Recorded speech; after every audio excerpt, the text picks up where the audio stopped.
Greetings, my fellow Americans, and welcome to another episode of the Great Montana Conspiracy Podcast. I'm your host, Ron Glick. Now, tonight we're going to be talking about habeas corpuses, which is kind of an extension, sort of the last podcast we had dealing with plea deals, only because in dealing with habeas corpuses, we're also talking about freedom and liberty and the ability and what the government has chosen to take away from us. The writ of habeas corpus is even a graver offense than anything else. In fact, it literally goes what the Congress and the United States government has done has gone completely contrary to the Constitution. There's no room for misinterpretation here. This is absolutely a forbidden act I'm about to describe. But they do it. They've been doing it since the 1990s, and they keep doing it, and no one has ever challenged it. And so here we are today with the problem. But before we start talking too much, would you hit the like and subscribe button regardless of what platform you happen to be watching this on. If you happen to be watching this on YouTube, that is the standard: like, subscribe, and share. Of course, share this with all your friends, your family, to other social media accounts, profiles, whether it be Instagram, Facebook, whatever. But also whatever platform you happen to be watching this on, whether it's a thumbs up or any other kind of a indication to indicate that you like the video, please do so. And of course, again, share. As always, if you do not see a text attached to this video, if somebody has copied this video, which they're certainly able to do, I'm not raising any claims of infringement here, but if they've copied this video and not attached the text to it, please feel free to visit us on our standard, where we actually broadcast from, which is monspiracy.podbean.com. Okay, and here we go. Now, on this podcast, I've talked a lot about wrongfully convicted and innocent people who are held until they confess, or until they break down, or until they are just convicted because all of their resources are cut off at the knee. I myself am a U.S. political prisoner. I've been detained since 2004. I'm held under the thumb of the government primarily because nothing I ever did had any success in trying to overturn the conviction, because the government controlled all the cards. They ignored the facts, they rewrote the histories, and did a great number of things that just deprived me at every turn. And one of the things, of course, was habeas corpus. And I've talked about it before, and I'm going to try to maybe talk about it a little bit more in my own personal experiences, but I have so much to talk about tonight just to get this into this podcast in a relatively short period of time, which is an hour or so. But I may not talk about it as much as I want to, only because there's only so much I can say at a given time and so much video I can record. But anyway, I've talked about how it's we have a national problem. The idea of the institutionalization of prisoners, funding the prison for profit system, and how the Great Montana Conspiracy has embraced it and profited off it. They've taken full advantage of this system as it exists. They use it to empower themselves, and they feed bodies into the prison for profit system in order to continually get fed the billions of dollars in federal block grants that are the incentive. Here's the carrot. Let's go ahead and throw some people in jail and just say, now we're entitled to the carrot. One would think that a democracy like ours would have a safeguard. It makes sense, right? You want to prevent innocent people from going to prison, right? A democracy should only want to punish the guilty. Aside, of course, from prosecutors, judges, and law enforcement just being fair, I mean, not going for the easy outs, or being more concerned with success rates of prosecutions, or more importantly, just feeding people into the prison for profit system. And the thing is, we do. The U.S. Constitution provides exactly that relief. It's called habeas corpus. This is a legal means by which to force government, ideally, to prove why they are holding someone. But of course, it requires fair and impartial administration of justice. It requires the judges to actually care and not just... You got to remember, there's so many judges in our country are former prosecutors. In fact, probably the vast majority are former prosecutors. They are people who've come from government jobs, which, when it comes to the law, that pretty much means prosecutor. And they graduate from the prosecutor to a judicial position, which means they're already inclined to support the prosecution side over the defense side. And it's obviously therefore, this impartial administration of justice is something we have lacked. In fact, I've talked about it pretty extensively in the Heidi Albright, on the subject of Heidi Albright, when I was talking about how she picked up and ran with the state's, made a decision and an argument on behalf of the state when the state chose not to respond to my motion for early release. Which, by the way, the 22nd, which is the day this video will be posting, is actually the last day that Heidi Albright has to respond before the motion for reconsideration on that motion is deemed denied. At which point I get to file for a notice of appeal, and the notice of appeal gets transferred to the state Supreme Court, which I also expect absolutely no recognition. I expect Mike McGrath to issue yet another uncitable opinion and go contrary to law and support and defend everything, all the nonsense that Heidi Albright put in the first response. But nothing ventured, nothing gained, right? And yet the definition of insanity is doing the same thing over and again, expecting different results. The problem is I'm not expecting different results, but I can't sit back and say, well, I wouldn't have succeeded. I have to try. Even if I know I'm going to fail, I have to try. And believe me, I know it's because of things like what we're talking about tonight that I know it, because I've seen it, I've witnessed it, I've lived through it for almost 20 years now. And that's the problem, is that no one else wants to see this. And until people want to see this, it's a real problem. Now, in the United States, the habeas corpus is actually preserved in the Constitution. There's no questionable content. It's not an interpretation. It is actually right in there. In Article 1, Section 9 of the U.S. Constitution, I'm going to read it verbatim. The privilege of the writ of habeas corpus shall not be suspended, unless when in cases of rebellion or invasion, the public safety may require it. Okay, ladies and gentlemen, when have we had a case of rebellion or invasion in the continental United States in the last 100 years?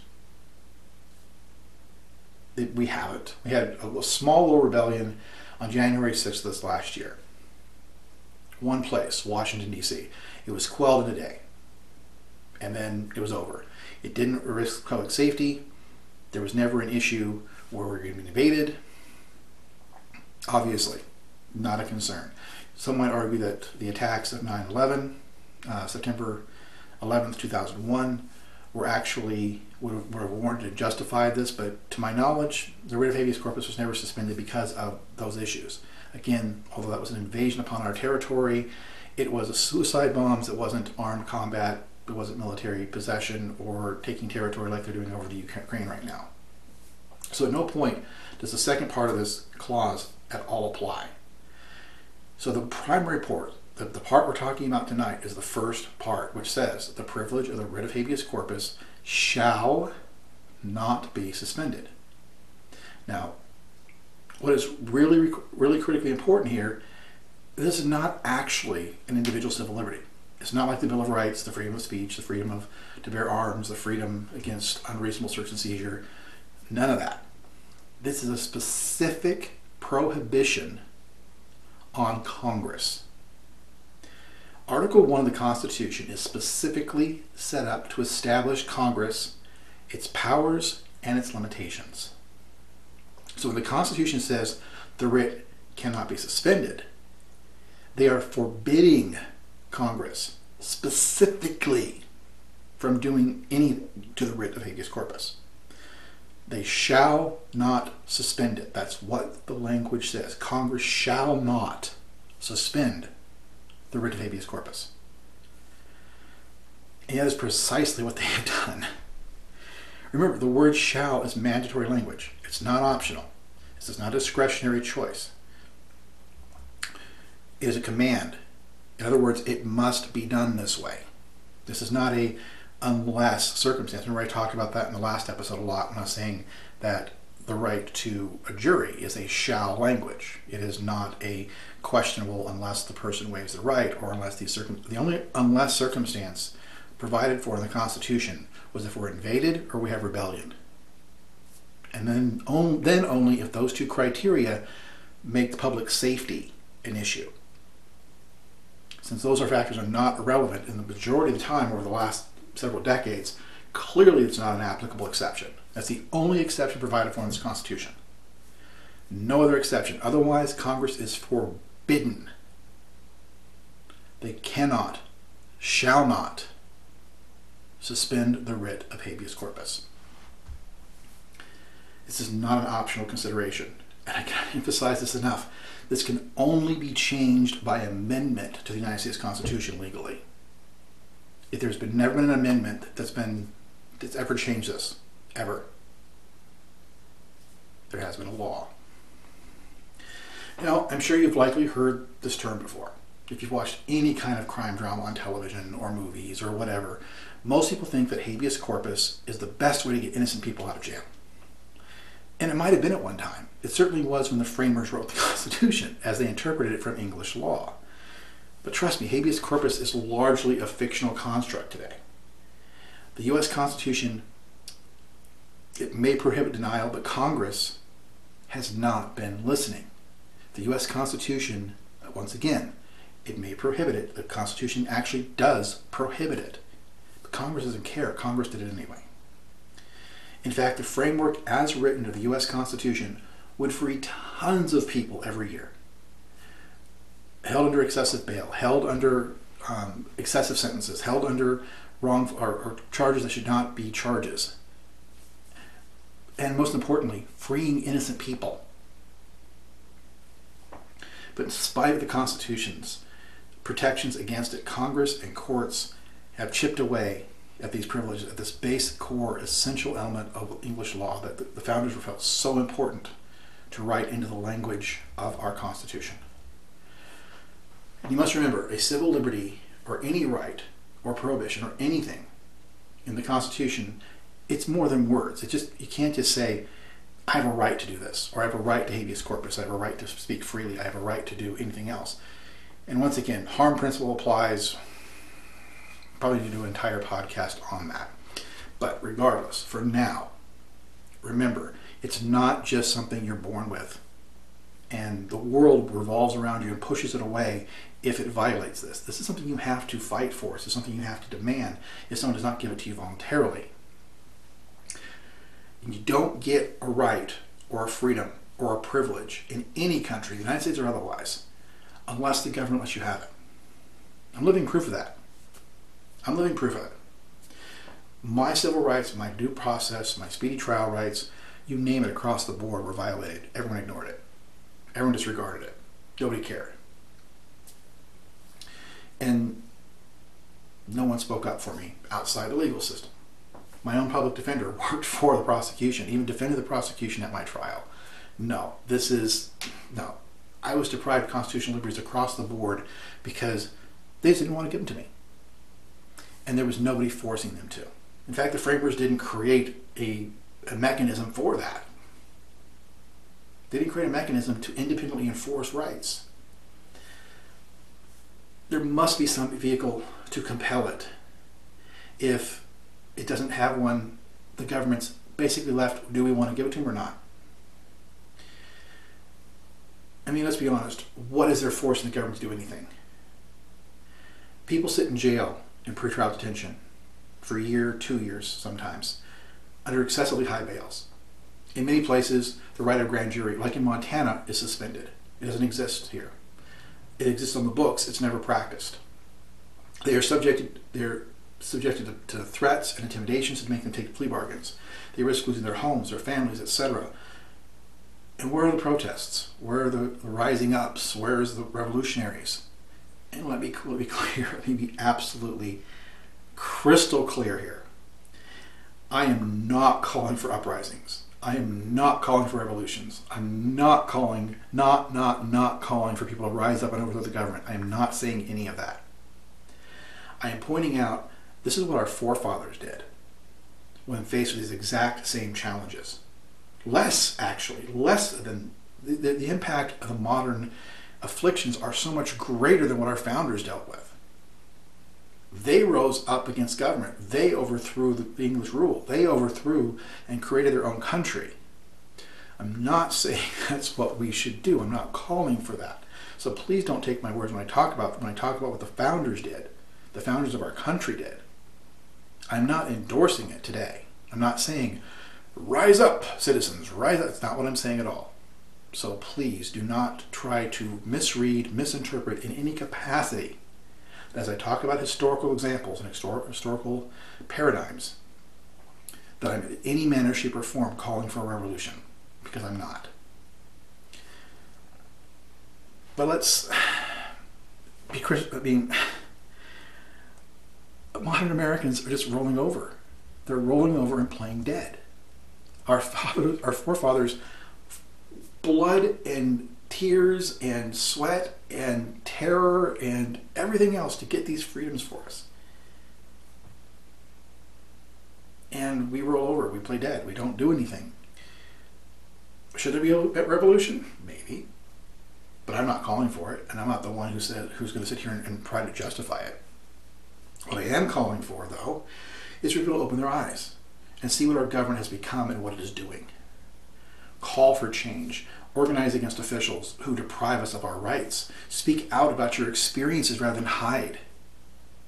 You know, the time I've been out, the time I was in prison, the time I've been forced and subjected to this process, I've spoken to probably thousands of people who have told me their stories, or the stories of their families, their relatives, the people they know, and the pure injustices these people suffer. And no one else is speaking out because they're afraid to. They're afraid of further retaliation. They want to fall back into the woodwork and say, okay, I'll be quiet, I'll be good, I'll be humble, I'll do, just leave me alone. Don't harm my family, don't harm my friends, just leave me alone. That kind of mindset is why the government gets away with what it does. We must speak out about what we've experienced. I'm not alone. I'm not the only person who's gone through what I've gone through. I'm just the one who's speaking out. And I'm doing so at great risk, because they can throw me back in prison in a heartbeat. There's nothing stopping them. They just wake up one day and say, okay, it's time to put Glick back in jail. Let's go ahead and come up with something. Let's go do a search of his house. Let's drop a dime bag and say, oh, look what I found. I found some cocaine or heroin or meth or whatever else they want to drop on my floor. Hey, there's a gun. Hey, we'll get this kid on the corner to say that Ron touched him one time. Hey, kid, you want to go home? We're not going to let you go home. We're going to keep you here unless you say, this man over here, say he touched you. Say he touched you badly. We'll send him to prison. He won't be able to touch you. Just say that. And we'll let you go home to your mom. It worked once. Why not again? Benjamin Franklin said it best. We should all hang together, or surely we shall all hang separately. I know I keep saying that. I keep using that quote, but it's so relevant. Just like Niemöller's quote when he said, first they came for the socialists, and I did not speak out because I was not a socialist. Then they came for the trade unionists, and I said nothing, or I did not speak out because I was not a trade unionist. Then they came for the Jews, and I did not speak out because I was not a Jew.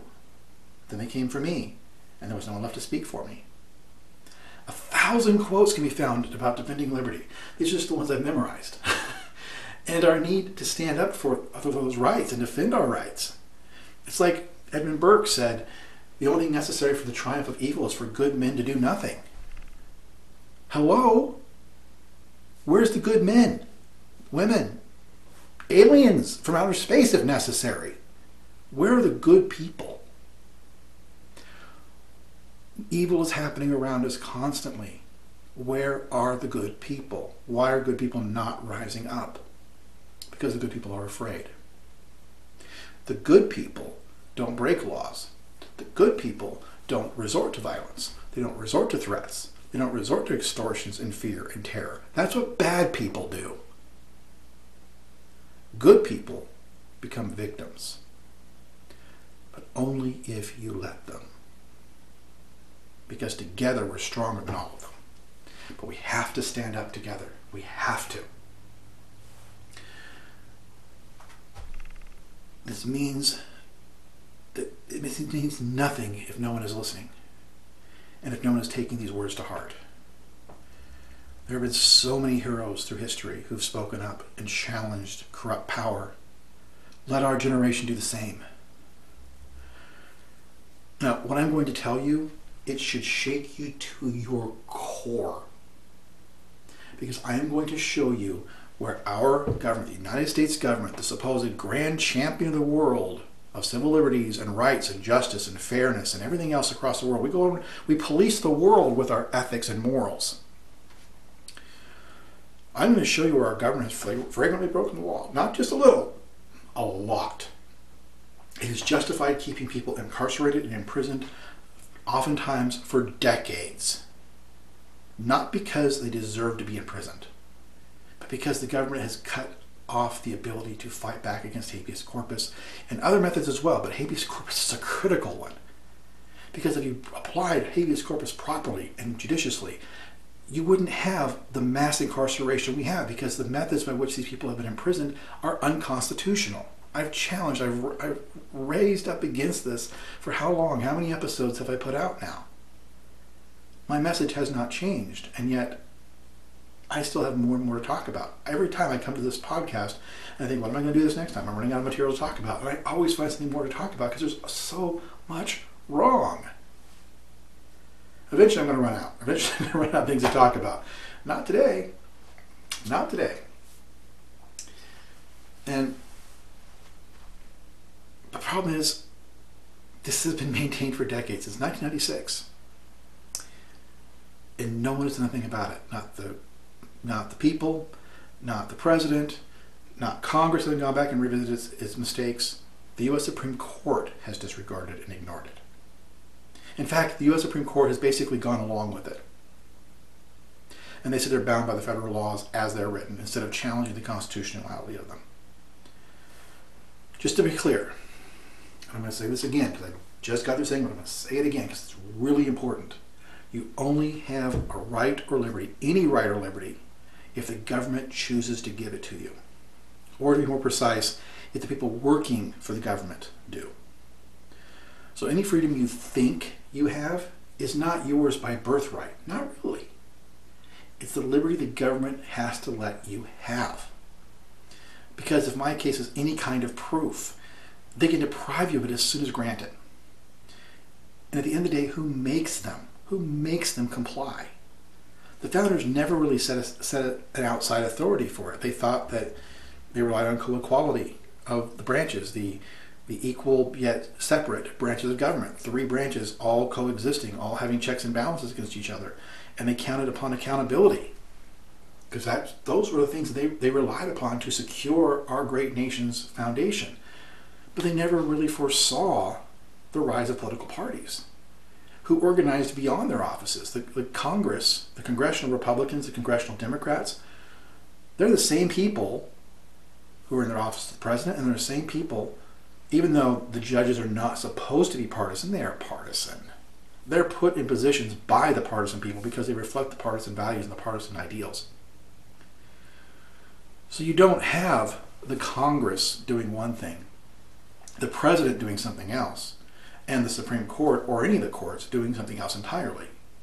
You have a collaborative effort along ideological lines. And these ideological lines are maintained by the 2 principal parties in our country, the Democrats and the Republicans. So our founders really didn't plan on that, even though technically the formation of parties began shortly after the founding of our country. And I talked about that before. Look at my podcast on partisanship for the history on that. I won't belabor the issue here, because there's still so much to talk about.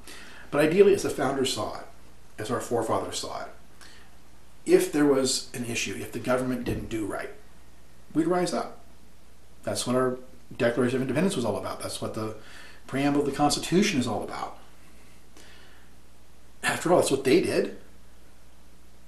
Look what happened with the Black Lives Matter movement. Sure, they got some traction. There was a lot of angry voices raised around the country, but what did they accomplish? At the end of the day, what did they accomplish? A few officers got convicted. There was some talk about changing the laws. The police departments are still the same police departments they always were, 99% of them. But they also had a lot of propaganda run against them, denouncing them, demeaning them, demoralizing them. And it was the government that did that. 90% of it. The problem with that is people in the U.S. have become conditioned. They've been conditioned to accept what the government does. Don't put yourselves at risk. Don't draw attention to yourself. Far cry from the spirit of our founding fathers, isn't it? The people who went to war because the tea was being taxed. Who went to war because they got put in, magistrates would come along and they'd pick people up and put them in jail until they were willing to sign over property sometimes. I mean, the liberties that were deprived of the U.S. citizens before we were a country were smattering compared to what we deal with today. They rose up and they fought a war for independence. They fought a war to preserve these civil rights. But for all their blood and sacrifice, the modern Americans have just sold our rights on the black market and just sat back and said, okay, thank you. We didn't even see a dime of it. The government collected it all. The government still collects on it. But it doesn't mean we don't have the rights to it. It just means we've got to speak up to get them. Because we can't get anything if we sit back and accept what the government is doing. Of course, as always, to understand why this is important, we need to look back at history. I promise this is not as big as some of my previous historical backdrops because I've actually talked about some of this already. As we look back at history, we need to look at how the habeas corpus came to be, but also how the U.S. has destroyed it. Habeas corpus, just as a foundation, is a Latin term. It literally translates to you should have the body, oftentimes taken in court and law to produce the body. What it means is that the government is required to bring a person to court, and then the person holding them, the jail, the sheriff's department, whoever, has to justify the reason for holding them and convince the judge that the detention is lawful. Habeas corpus has been called the Great Writ of Liberty, or sometimes just the Great Writ. Historically, it's literally seen as the greatest challenge to government oppression ever made, and that's saying something. Until the U.S. got a hold of it. William Blackstone, who was an 18th century English judge, he described the Great Writ as, quote, great nefarious writ in all manner of illegal confinement, end quote. Bottom line, against any method of illegal confinement, this is the thing to use. This is like the greatest and most efficient writ that devised by man to challenge unlawful and unjustifiable detention and confinement. It's basically what he was saying. But its origins are much older than Judge Blackstone. It goes back to the Assize of Clarendon of 1166 under Henry II. Remember we talked about that before? Now I told you we were talking about stuff we'd already talked about before. We talked about this when I was talking about juries, when I was talking about on the last episode on the subject of plea deals. And I'm going to read actually language from this because it's important to understand the language isn't as refined as we see it today, but it sets the foundation for what we recognize as the habeas corpus. It says, no freeman shall be taken or imprisoned, or be diseased of his freehold, or liberties, or free customs, or be outlawed or exiled, or any otherwise destroyed. Nor will we not pass upon him nor condemn him, but by lawful judgment of his peers, or by the law of the land. And of course, we, meaning the royal we, but I said it's not quite our polished language that we deal with in today, but it started the procedure.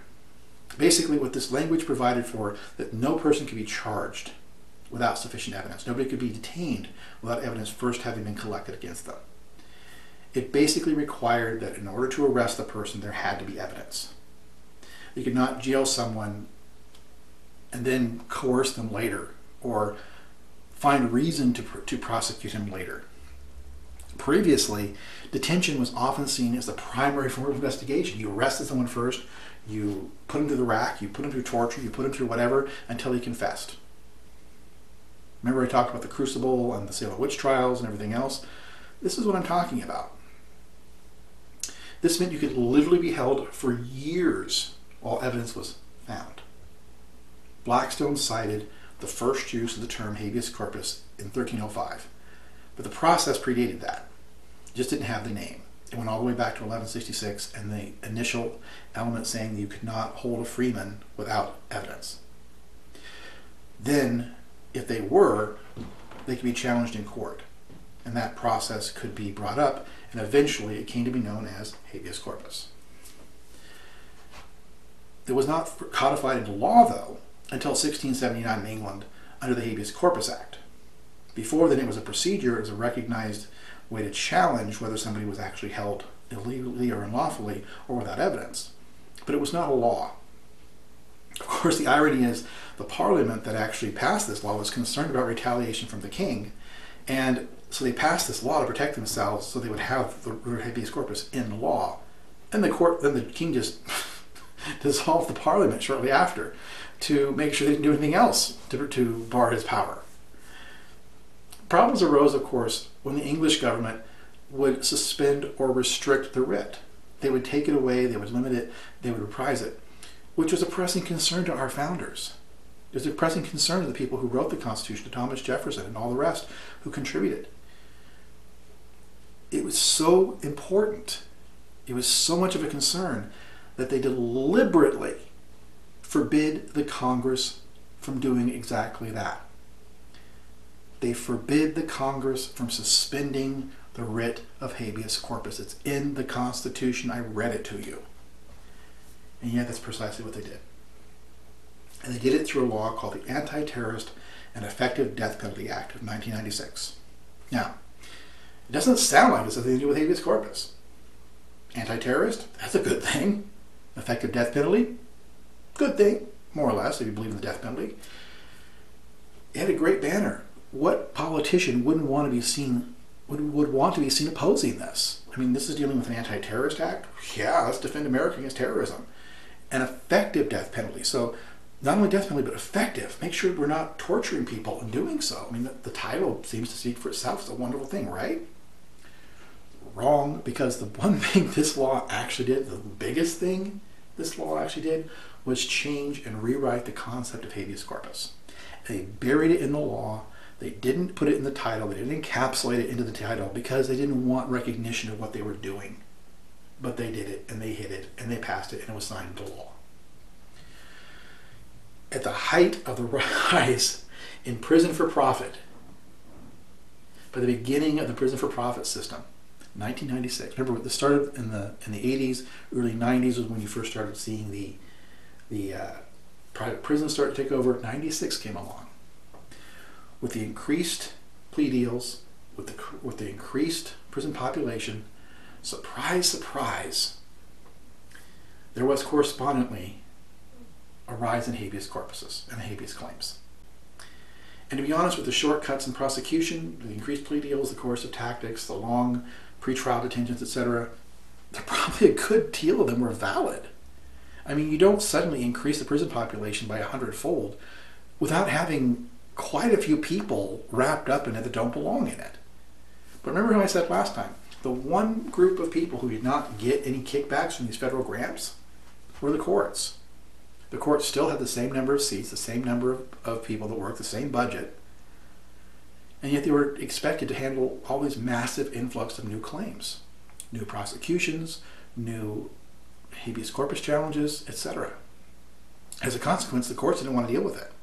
Remember, courts are former prosecutors, of course, don't want to be challenged and have the prosecutors' efforts to prosecute these people be challenged. The prosecutors and the courts were aligned in punishing criminals, and they operated under the presumption of guilt. If someone is detained, they were guilty. Even if it was a pretrial detention, they're guilty. But most especially and certainly once they're convicted, they are guilty. They don't want to see anything overturned. Not only do prosecutors and judges rely upon the success rate of their prosecutions and their convictions for re-elections, or for public recognition, or whatever else they might be wanting, public accolades maybe. Maybe they want to get to a social club and say, hey, look what I did for the community. Whatever. Regardless, so long as they rely upon their success rate of prosecutions and convictions, they're not wanting to see convictions overturned. They don't want to see people who are incarcerated released, especially when it funnels money into the prison for profit system as far as the prosecutors are concerned. So Congress stepped in and did what Congress has been doing for the last 40, 50 years. And they did what they are, in this instance, are specifically prohibited from doing. They suspended their rights under habeas corpus. They hid it on the surface. They hid it behind the Antiterrorist and Death Penalty Act title. But they buried it in a bill that looked innocent enough on the surface. But the changes were sweeping and devastating. I mean, who wouldn't want to throw public support behind an Antiterrorist and Death Penalty Act? I mean, it sounds like a good thing to throw until you read the actual language of the law and what it actually did. The Antiterrorist and Effective Death Penalty Act rewrote the playing field on habeas corpus. It bans successive writs. A person who's filing a writ of habeas corpus has one shot. One. And if he wants to appeal the decision on that, he has to get permission. He has to put all of his eggs in one basket. And remember, prosecutors actually hate this. Traditionally, courts don't like any pleadings that has too many issues. There's an adage that's always been quoted to me: if you don't have faith in one argument, you have faith in none. In other words, if you have one argument and that's where you put all your fight and muster into, you must have faith in that argument. If you write 20 arguments, boy, you're just throwing things against the wall and seeing what's going to stick. Judges hate that. They don't want to deal with that. They would, again, if you don't have faith in one argument, you have faith in none of them. And when you have a pro se litigant, most of the time, filing a habeas corpus challenge and being forced to put all their claims, anything they can think of, into one petition and take all or nothing, that's exactly what you get. Surprise, surprise, they were not well received. The Antiterrorist and Effective Death Penalty Act also allows claims only to succeed when convictions were contrary to, quote, clearly established federal law, end quote, or an, quote, unreasonable determination of the facts in light of the evidence, end quote. Only two criteria under which a habeas can be granted. That's it. If it doesn't defy federal law, in other words, if the state law has no federal correlation, or if there's an unreasonable determination of the facts in light of the evidence, if there's none of that, and I'm going to actually have an example for you why that is so important at the end of this podcast, as we get towards the end. I'm going to give you an example of why that's important and how critical that is. So keep that in mind. Only challenged if it's clearly established federal law or unreasonable determination of facts in light of the evidence. And also, the Antiterrorist and Effective Death Penalty Act also limits filing to 1 year after the conviction is final on state level. 1 year after the conviction, that's it. You only have 1 year. Whether it be the federal prosecution, whether it be the state prosecution, it doesn't matter. 1 year. When your appeal is final, you have 1 year. It doesn't even matter if you know all the facts. Remember, you only have one shot at it. So if you've filed before your sentence is done, your conviction maybe you're still waiting on appeal, but you filed a writ of habeas corpus, and then you discover after the appeal something else is going on or another issue arises, you can't bring another claim. You're stuck. This is what suspended writ of habeas corpus means. You are telling people they cannot use the writ. They can't use it after a year. They can't use it unless it fits those two criteria. They can't use it, can't use it, can't use it. All your issue, you can't file multiple. They're telling people they can't file habeas corpuses. That is suspending the writ of habeas corpus. That is specifically prohibited by the Constitution. I've read the language to you. I'm not making it up. I've read the language. Go look it up yourself. Article 1, Section 9. Look it up. It's right there. It says the Congress can't do it, and yet the Congress did it. In other words, to make it simpler, if grounds are later discovered, if issues are raised over a year later, if witnesses come forward, if probability of overturning, if the laws change, foundations, doesn't matter. 1 year, that's it. And they must prove the state's court decision was contrary to what the U.S. Supreme Court has determined is clearly established federal law, or the decision is an unreasonable application of it. Remember, and I keep pointing this out, that Congress was forbidden to do this. This was not something Congress is allowed to do. The Congress has powers and limitations, and one of those limitations is it cannot restrict the writ of habeas corpus. They cannot suspend it. I've read you the language of the Constitution. I keep saying that, but I did it. I read it to you. So ideally, shouldn't the U.S. Supreme Court come down and declare it unconstitutional? The problem is the U.S. Supreme Court has refused to pick it up. They refuse to hear the issue. They've never entertained a challenge to the Antiterrorist and Effective Death Penalty Act. They've never entertained a challenge to it. Remember, honestly, with the court's own website, the U.S. Supreme Court receives over 7,000 filings per year, and they only hear about 100 to 150 of those cases. That works down to about 2% of the cases, ladies and gentlemen. 2% of the cases filed to the U.S. Supreme Court are heard every year. It used to be 8%. When I last looked up the statistics about a decade ago, it was 8%. Now it's down to 2%.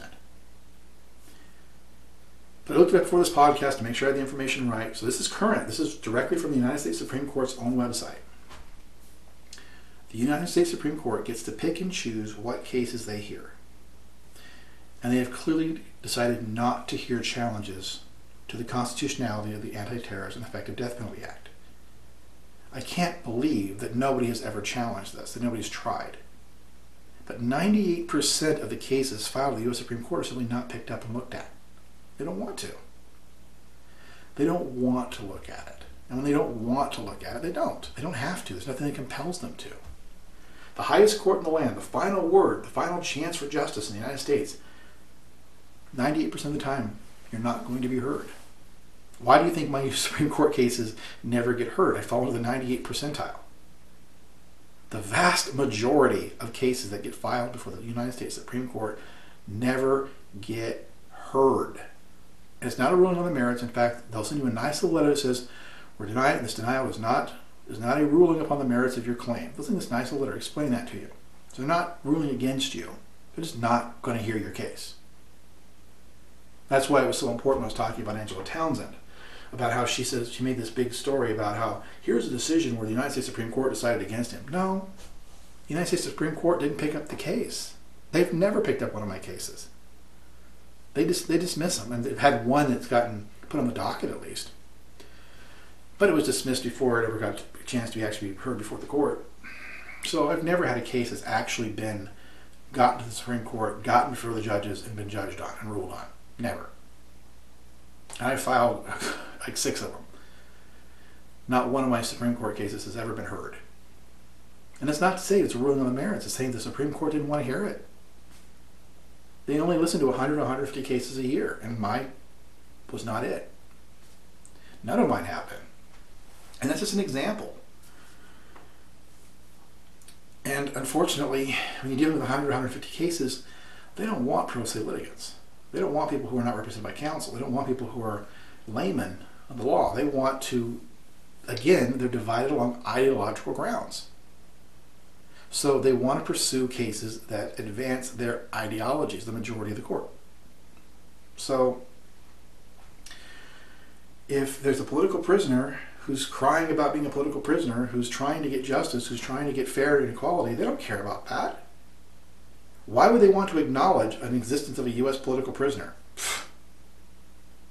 Why would they want to acknowledge that exists in this country? Of course they want to acknowledge that. Because they're not going to keep trying. I'll probably go on U.S. Supreme Court case, U.S. Supreme Court when Mike McGrath rules against me again. And they'll once again come back and say, well, we're not going to hear it. Won't be on the merits, but we're not going to hear it. So what does this mean? It means that regardless of how wrong someone being held is, the remedy of restraint from restraint can and is being denied. The writ of habeas corpus has been suspended in the United States over a vast majority, I'd probably say a good 95% of cases. It is time restrained, it is hindered on subject matter, and they only have one shot at it. When you have a system that needs people in prison beds, needs people in prison beds because the number of people in those prison beds determines how much of that $1 billion of grant money that comes from the federal government they get. Then you lose the power. If you aren't keeping people in those prison beds, you lose power. You lose the power to get that money. By cutting off the right of habeas corpus, people cannot get out. People cannot challenge their detention because it doesn't meet these criteria. You'll notice that one of those criteria is not, does it deprive them of federally constitutionally granted civil liberties? Just federal law. You cannot challenge under the current habeas corpus system, technically, unless the right is preserved somewhere in federal law.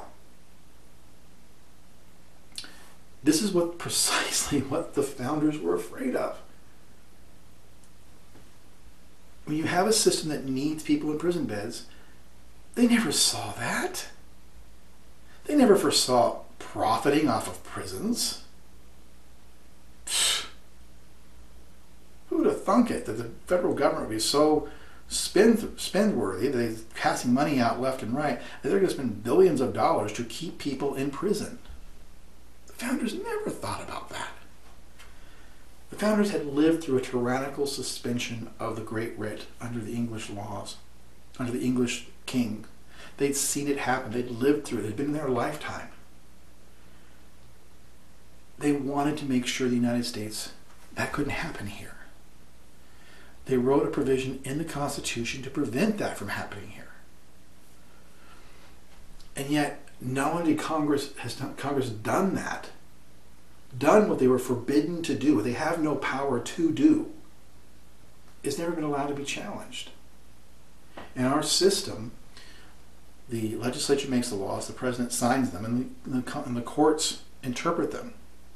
And the U.S. Supreme Court has adopted the power to declare things unconstitutional. And yet the U.S. Supreme Court has never allowed a challenge to this law. What does that say? I would really like if somebody would like to go through and do the research for me, someone who has access to Westlaw, for example, or some other, find out whether the Antiterrorist and Effective Death Penalty Act has ever even reached the Supreme Court. I'm sure it has. It has to have. Has it been appealed? Where's the history of it in the appellate courts? I'd love to hear a proper legal analysis. I'd like to hear it. I'd like to get the information. I'd like to put the information on this podcast. My resources are limited. I try to search up laws. I try to search things up. I'm limited to the Boolean search in Google. Once in a great while, I'll get access to something like Westlaw, but it's a very short window. It's not anything to do with extensive, long-term analysis of, like what I'm talking about here. I don't have access to it. I'm not a lawyer. I don't work in a lawyer's office. I'm just an advocate. I'm just somebody who's reads the law, understands the law, and can tell you what the law is, and then tell you how the government's breaking it, because I've lived through it and I've witnessed it. That doesn't make me a great person. It just makes me a person. I mean, obviously, if it made me a great person, it may be a wealthy person, it may be anything other than a political prisoner, I wouldn't be where I am, and I probably wouldn't be doing this podcast. My reason for doing this podcast is because of what I've been subjected to and the rights I've been deprived of. And I want people to understand that, and I want people to call for change, to recognize the problems and help fix it. Because I can't do it alone. Nobody can do it alone. If we stand together, there's more of us than there are of them. Just look at this. The sheer population of the United States compared to the number of official government offices is staggeringly, the populace outnumbers the government offices. Even with the massive government spending and everything else, there's no way that the U.S. population doesn't outnumber the government officials by 95 to 1. I'd say 95% of the population, probably maybe 5% of the populace works as a government official, and that's counting the low level, paper pushers or the janitors or anybody else. I'd say probably 5% of the country is employed by the government. I think it's 95% of us. And again, it's not accurate. I'm just guesstimating from what I do know. But we're looking at about 95% probably, maybe 90%, but I'd say much closer to 95% of the country is not affiliated with the government in any manner, shape, or form. We vastly outnumber them. We could affect change. And it doesn't matter what your party affiliation is, it doesn't matter if you're a Democrat or Republican, I'm neither. I resist political affiliation. I did an entire episode on partisanship and how broken it makes our country. I'm not swearing to a Democratic platform, I'm not swearing to a Republican platform, I'm not swearing to an independent platform, I'm swearing to American ideology and American justice and the American Constitution. That's what I call for, that's what I'm allied with. I'm allied with justice. I'm allied with what's being fair. No political affiliation, no partisan affiliation, no religious affiliation. Not that I'm just here. I'm a lone voice in the woods trying to get you to see what's been done and what's been done wrong and why it needs to be fixed, because it's the only way we're going to fix our country and save it. Now, this law applies to federal writs. Just to be clear, it applies to federal writs of habeas corpus. But the states have largely adopted the practices of this in practice, if not always in law. They know the feds are not going to overturn their decisions unilaterally. They limit and narrow the scope of the habeas corpus simply because they know the feds have. Anybody who ends their claim in the state courts are going to go to the federal courts. And they know the federal courts are going to, and by the way, you still have to exhaust all state remedies if you're pursuing it from the state, which means you have to apply for the state habeas corpus first, lose the state habeas corpus, and then go to the federal court. And that usually ends up impacting your ability and the time allowance you have to go to the federal court. Remember, you have 1 year from the day your conviction is final, which means if on the finality of your date you file the state habeas corpus and it takes 2 or 3 months to go through the system and get an answer, that's 9 to 10 months. You no longer have a year, you have 9 to 10 months to file your federal habeas corpus. It doesn't suspend while the other habeas corpus is pending. Or if it does, I've not found language of it. But regardless, you're still time limited, you're time barred, and the states recognize this. And they see that the federal government's not going to come in and save these people from the arbitrary capriciousness and just tyrannical application of law that gives them the ability to put these people in jail and in prison even when they're innocent. Take away their lives, take away their liberties, take away everything that makes them human, take away their dignity, just so the people in power can get money from the federal government. And empower their own little personal projects, maybe increase their own salaries, whatever. States keep piling people into prisons. Many of whom are innocent. Many of whom don't deserve the sentences to which they've been subjected to. And the great writ of liberty can literally give no liberty at all, because the federal system has said they can't. And just to be clear, in full disclosure, I have tried and failed the federal system. I filed for both state habeas corpuses, and I filed for federal habeas corpus. I filed mine when I was in prison, which meant, and my particular claim, my appeal in the state, they didn't rule on it until after literally the day after I got out of prison. They let me serve my whole 5 years. After 5 years, they finally issued 3 years technically, because I waited 2 years for trial and sentencing. 3 years they sat on it and waited before they finally issued their judgment. The day after I got out of prison. That was when they decided to issue the writ, or issue their appeal. And then of course the state forced me into the custody of probation and parole. And I tried to file state habeas corpus against that. Of course I got ignored. Big surprise. But I wasn't eligible for federal anymore. So I've personally endured this and experienced it. I've helped a lot of people when I was in prison file for their federal habeas, doing my best to try to make as best and concise an argument as I possibly could, and not seen a single one granted. Courts don't grant these anymore. The aspect is too narrow. Even when somebody falls within the discretionary boundaries, the courts still don't grant them. I've tried and failed. Myself, I've tried and failed. I've watched others try and fail. I've tried to help people and watch them fail. The habeas corpus system is a joke. It doesn't exist. I've not met a single person who has succeeded in Montana filing a habeas corpus, either in the state or at the federal level. I've not met them. And as I recall, when I looked at statistics earlier this year, it's like an average of 1 or 2 habeas petitions that get granted a year in Montana. So vastly out there. I can't even imagine that. Actually, I have to wonder who's getting their writs granted, because I've never seen one granted. But there got to be people who are represented by counsel, because that's the only way it happens in the state. You don't win anything in the Supreme Court if you do it pro se. You do it by yourself without an attorney, no. But just to be clear, let's take another case so I can show you and demonstrate just how broken this all is. Okay? In 1995, Leandro, I'm hoping I'm saying his last name correct, Andrade, A-N-D-R-A-D-E. He got caught stealing videos from 2 different Kmarts in Ontario, California. Not that big of a deal, right? The total value of the stolen items was $153. 153. He was convicted of 2 petty thefts with prior conviction because he was in the prison system back in the early 80s. He'd been out of the prison system since the early 80s. Now he's in 95, over 10 years out of prison. But because of his prior convictions, he had 2 petty thefts with prior conviction prosecutions against him. They were prosecuted as felonies. Though he hadn't been in prison since the 1980s, this still triggered California's 3 strikes law. He was given 25 years for each sentence to serve consecutively, back to back. A 50-year sentence for stealing $150 worth of property. And I'm not in any manner, shape, or form justifying the theft. He was guilty. 50 years, ladies and gentlemen? 50 years for $153 worth of videos? That's insane. You would think that somebody at some level would say, wow, that's broken.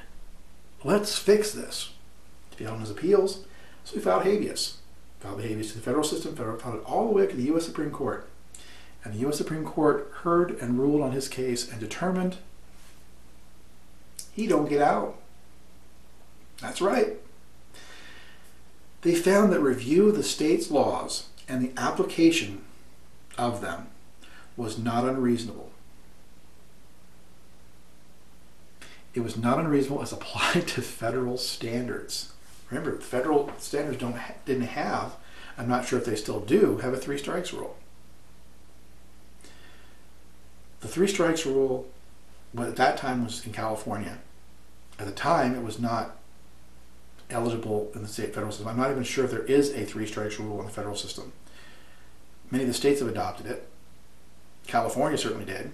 And they gave him 50 years for petty larceny. Petty larceny. 50 years. He's still in prison, and he will be in prison until he's 87. Let me repeat that. Leandro will be imprisoned for the better part of his natural life until he is 87 years old for trying to steal $150 worth of videos. And the U.S. Supreme Court came down and said that because they were bound by federal law, the state's laws, the state of California's laws, and their application was not unreasonable, and therefore denied him the habeas relief. And he's still in prison. And all because the Antiterrorist and Effective Death Penalty Act limited what and how he could seek relief. Hearing this, are you at all upset? Are you enraged? Are you at all mad? Are you upset at all that Congress not only did what it did, but it did what it was specifically not allowed to do? Are you upset that your government refuses to fix this problem? It's been 20 years, 30 years almost. It's 2022. This was passed in 1996. It's been over 25 years. Nobody's fixed it. People are sitting decades in prison, unable to challenge through a habeas corpus the right to their to challenge through habeas corpus has been suspended by a Congress that had no power to suspend it. Does this not upset you? Is this not a reason to call for change? Is this not a reason to challenge the fact that there's something broken in our government? If you haven't been listening to me, this is what I'm talking about. Remember what the Constitution says. And I'll read it to you again, just to make sure you get it. I'm not lying about this. In case you, for some reason, you've skipped forward to the end of this video and you're watching this and you didn't catch it the first time. In Article 1, Section 9 of the U.S. Constitution that sets and defines the powers and limitations upon the U.S. Congress, it reads, "The privilege of the writ of habeas corpus shall not be suspended unless when in cases of rebellion or invasion the public safety may require it." Obviously, we're not dealing with cases of rebellion or invasion in 1996. Not unless we had some kind of secret invasion that nobody told the public about. Didn't happen, by the way. By the way, for anybody curious, it's kind of a small inside joke. Marvel Comics has a secret invasion storyline dealing with Skrulls. Aliens have shape-shifting powers, infiltrating the world and taking the place of superheroes and other things. It's called Secret Invasion. So it's kind of an inside joke for anyone who wonders whether there's actually a connection. If you haven't noticed, I wear a lot of geek-related outfits. I wear superheroes, science fiction. Today I'm wearing a funny little one that asks if you're a side effect of my medication. I just enjoy t-shirts, and I enjoy when they can make people laugh, and I enjoy when they can share joy and they get recognized, and it builds a harmony. I like these kind of t-shirts. So yeah, it's wonderful. But let's face it, a secret invasion didn't happen in 1996. And it certainly wasn't an alien-sponsored one. So if you're not upset at this point, why are you not upset? Knowing this is being used to justify keeping bodies in prison without justice, without fairness, without equality, the writ of habeas corpus has been suspended in our country 95%. The founders did not want this to happen. That's why they forbid Congress to do this, and Congress did it anyway. And nobody's going to do anything about it. The Congress has not gone back to revise it. The President hasn't called for revision. The U.S. Supreme Court refuses to pick up the case. If you're not upset, why aren't you? What will it take to get you upset and to recognize the corruption that exists in our government?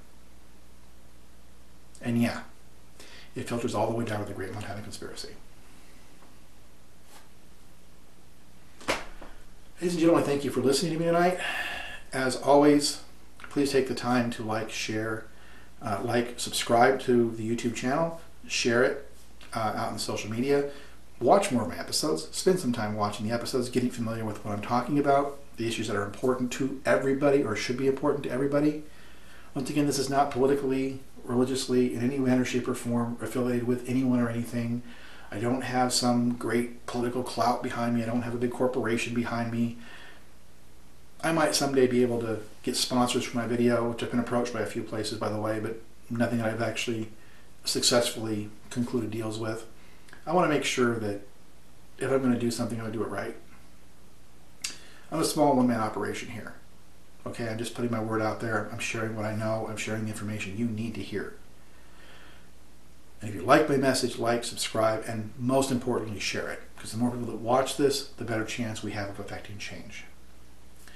And as always, if you're not watching this, and if you're watching this and there's no video attached, there's no text attached to the video, feel free to visit us on monspiracy.podbean.com or over on YouTube and look up the Great Montana Conspiracy Podcast. And make sure you put that whole name in there, because for some reason you get some really weird stuff if you just put the Great Montana Conspiracy. As always, I hope everybody out there is being safe, and whenever possible, please be free. Thank you.